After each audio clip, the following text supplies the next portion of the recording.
Good morning all of you. Welcome to class. देखिए girls, आज हम क्लास में एक नया टॉपिक शुरू कर रहे हैं। आज का हमारा टॉपिक है हर्षवर्धन। ठीक है, आज का वैसे तो टॉपिक है वर्धन वंश। वर्धन वंश का जो महत्वपूर्ण राजा था वो था हर्षवर्धन। वही हमारे सिलेबस में है हर्षवर्धन। तो हर्षवर्धन को जानने से पहले हम थोड़ा सा वर्धन वंश के बारे में चर्चा करेंगे कि वर्धन वंश क्या था और इनका राज्य कहाँ था और इस वंश का संस्थापक कौन था। ठीक है, तो देखते हैं वर्धन वंश के बारे में। ठीक है, इस वंश को, वर्धन वंश को पुण्यभूति या पुष्यभूति वंश के नाम से भी जाना जाता है। देखिए, इस वंश का जो महत्वपूर्ण राजा हुआ है हर्षवर्धन। हर्षवर्धन के जो राजकवि थे बाणभट्ट ने हर्षवर्धन पर एक किताब लिखी थी जिसका नाम था बाणभट्ट का हर्षचरित्र। बाणभट्ट द्वारा रचित हर्षचरित्र। देखिए, हर्षचरित्र से हमें जानकारी मिलती है कि वर्धन वंश का जो संस्थापक था वो था पुष्यभूति या पुण्यभूति। ठीक है, दोनों एक ही व्यक्ति के नाम है। तो पुष्यभूति ने अपना थानेश्वर में अपना राज्य स्थापित किया और एक नवीन वंश की नींव डाली। गुप्त वंश के पतन के पश्चात थानेश्वर में पुष्यभूति वंश का उदय हुआ। ठीक है, तो देखिए, हर्षवर्धन से पहले इस वंश में, वर्धन वंश में 5 राजा हो चुके थे। ठीक है, तो ये 5 राजा कौन कौन से थे? हर्ष से पूर्व जो पहला राजा माना गया है, महत्वपूर्ण राजा जो माना गया है वो हुआ है नरवर्धन। और नरवर्धन के बाद राज्यवर्धन द्वितीय, फिर तीसरे राजा हुए हैं आदित्यवर्धन और जो चौथे राजा थे वो थे प्रभाकर वर्धन। ठीक है, प्रभाकर वर्धन वर्धन वंश के सबसे प्रतापी शासक माने गए हैं। ठीक है, और इस प्रभाकर वर्धन के 3 संतानें हुई थी। 3 संतानें, 2 बेटे और 1 बेटी। तो ये 3 संतानें कौन कौन सी थी? 2 बेटे, जो बड़ा बेटा था वो था राज्यवर्धन और जो दूसरा बेटा था वही जो हमारे सिलेबस का टॉपिक है मेन, हर्षवर्धन। हर्षवर्धन प्रभाकर वर्धन का पुत्र था। ठीक है, और एक बेटी थी जिसका नाम था राजश्री। ठीक है, और प्रभाकर वर्धन ने क्या किया? अपनी राज्य को मजबूत बनाने के लिए अपनी बेटी राजश्री का विवाह कन्नौज के खोखरी राजा ग्रहवर्मन के साथ कर दिया। देखिए, हम लोगों ने गुप्त साम्राज्य का पतन पढ़ा था तो मैंने आप लोगों को ये बात बताई भी थी कि कन्नौज पर खोखरियों का साम्राज्य स्थापित हो गया था। तो गुप्त वंश के पतन के पश्चात कन्नौज में खोखरी राजा ग्रहवर्मन का राज्य था जिसके साथ राज्य प्रभाकर वर्धन की बेटी राजश्री का विवाह हुआ था। ठीक है, तो अब क्या हुआ? प्रभाकर वर्धन की मृत्यु हो गई और प्रभाकर वर्धन की मृत्यु के पश्चात उसका बेटा राज्यवर्धन द्वितीय गद्दी पर बैठा। ठीक है, राज्यवर्धन द्वितीय गद्दी पर बैठा। अभी राज्यवर्धन अपने पिता की मृत्यु के शोक से उठा ही नहीं था कि प्रभाकर वर्धन के जो शत्रु थे वो राज्यवर्धन के खिलाफ उठ खड़े हुए। उनको लगा, क्योंकि जब प्रभाकर वर्धन शक्तिशाली राजा था, शत्रुओं की हिम्मत नहीं हुई। अब जब प्रभाकर वर्धन की मृत्यु हो गई तो उन्होंने उसके बेटे राज्यवर्धन द्वितीय को कमजोर जाना और ये शत्रु क्या हो गए? उठ खड़े हो गए। ठीक है, इन शत्रुओं में अगर हम बात करते हैं तो मालवा का राजा देवगुप्त व गोड़ राजा या गोड़ नरेश, नरेश मतलब राजा, गोड़ नरेश शशांक था। ठीक है, और इन दोनों ने मिलकर क्या किया? देवगुप्त और शशांक, इन दोनों ने मिलकर क्या किया? कन्नौज पर, जहां राजश्री विवाहित थी, कन्नौज पर आक्रमण कर दिया। कन्नौज पर आक्रमण करके इन्होंने क्या कर दिया? ग्रहवर्मन को मार दिया। ठीक है, ग्रहवर्मन को मार डाला और क्या किया? राजश्री, जो राज्यवर्धन की बहन थी राजश्री को क्या कर दिया? कारागार में डाल दिया। ठीक है, तो अब राज्यवर्धन को चिंता होने लगी। क्यों? क्योंकि अपनी बहन को भी बचाना था और बहन के साम्राज्य को भी बचाना था और गोड़ नरेश शशांक और मालवा के राज देवगुप्त से अपने भी राज्य की रक्षा करनी थी। ठीक है, तो अब क्या हो गया, यह सुनकर राज्यवर्धन बुखला उठा कि ग्रैवर्मन मारा गया।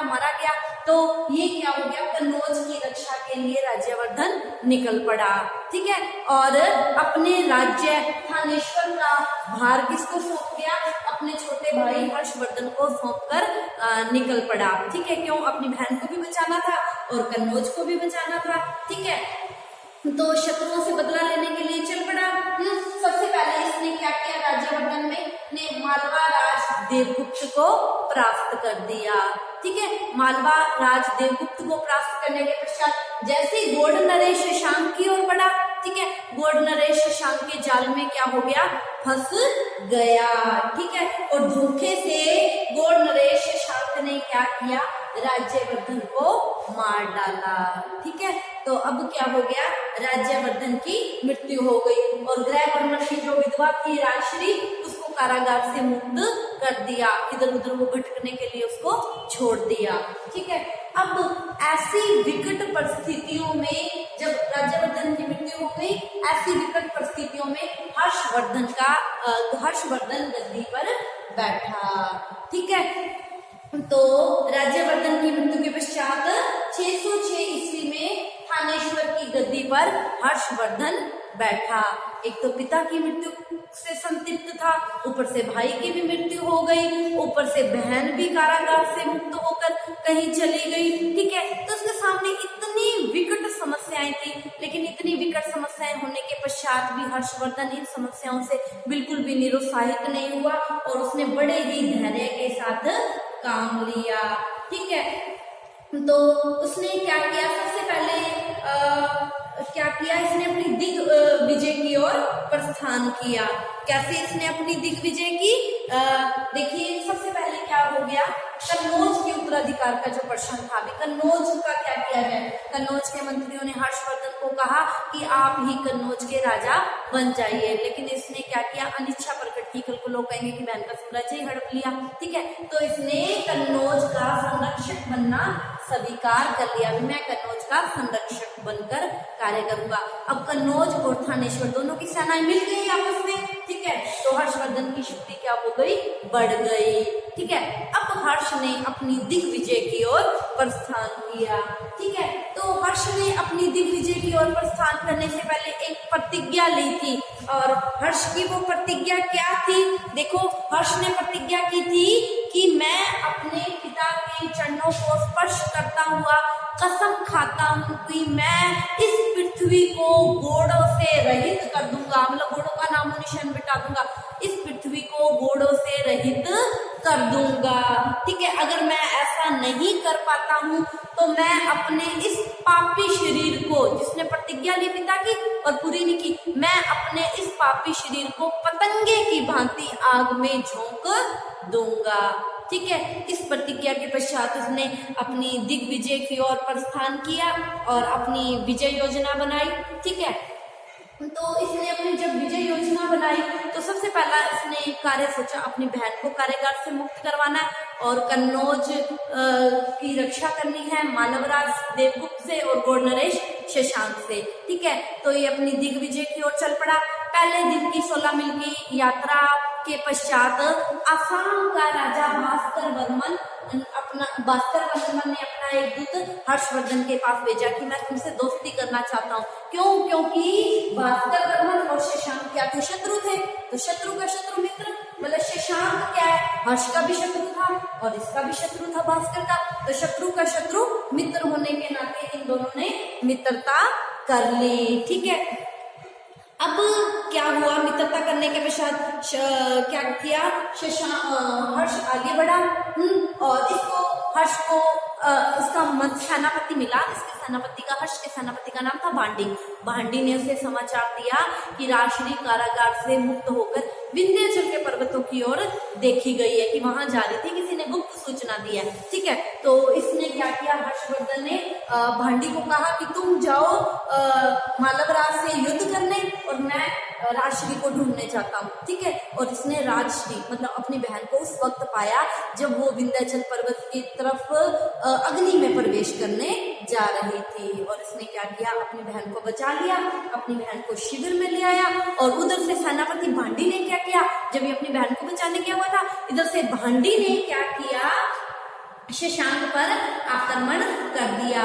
शशांक क्या हो गया, भागकर गोड़ की ओर चला गया और जो मालव राज देवगुप्त था वो क्या हो गया, मारा गया। ठीक है, तो इस तरह इसने कन्नौज को, मालव राज और शशांक से बचाया और अपनी बहन को भी बचा लिया।